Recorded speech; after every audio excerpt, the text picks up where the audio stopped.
Sur un contacteur, il y a les bornes de puissance, les bornes de contact auxiliaire et celles servant à alimenter la bobine, notées A1 et A2.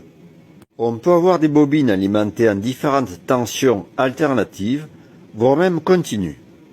Celle-ci doit être alimentée en 230 volts alternatifs.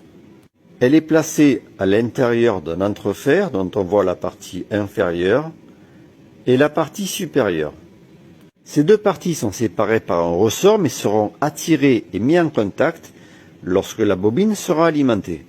C'est à ce moment-là que des lames de cuivre vont mettre en contact les bornes d'entrée et de sortie. Suite à de nombreuses fermetures et ouvertures, les pastilles qui les composent vont s'user et charbonner. Au bout d'un certain temps, on devra changer l'ensemble, sauf avec certains gros contacteurs sur lesquels on peut changer que la partie contact. Les relais fonctionnent de la même façon que les contacteurs, sauf qu'ils sont utilisés en général pour de la télécommande. On retrouve ici les deux bornes de la bobine et celles des contacts inverseurs.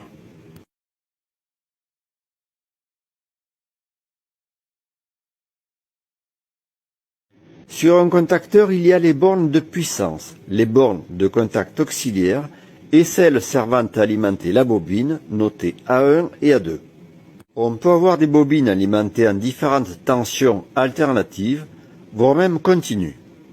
Celle-ci doit être alimentée en 230 volts alternatifs. Elle est placée à l'intérieur d'un entrefer dont on voit la partie inférieure et la partie supérieure. Ces deux parties sont séparées par un ressort mais seront attirées et mis en contact lorsque la bobine sera alimentée. C'est à ce moment-là que des lames de cuivre vont mettre en contact les bornes d'entrée et de sortie. Suite à de nombreuses fermetures et ouvertures, les pastilles qui les composent vont s'user et charbonner. Au bout d'un certain temps, on devra changer l'ensemble, sauf avec certains gros contacteurs sur lesquels on peut changer que la partie contact. Les relais fonctionnent de la même façon que les contacteurs, sauf qu'ils sont utilisés en général pour de la télécommande. On retrouve ici les deux bornes de la bobine et celles des contacts inverseurs.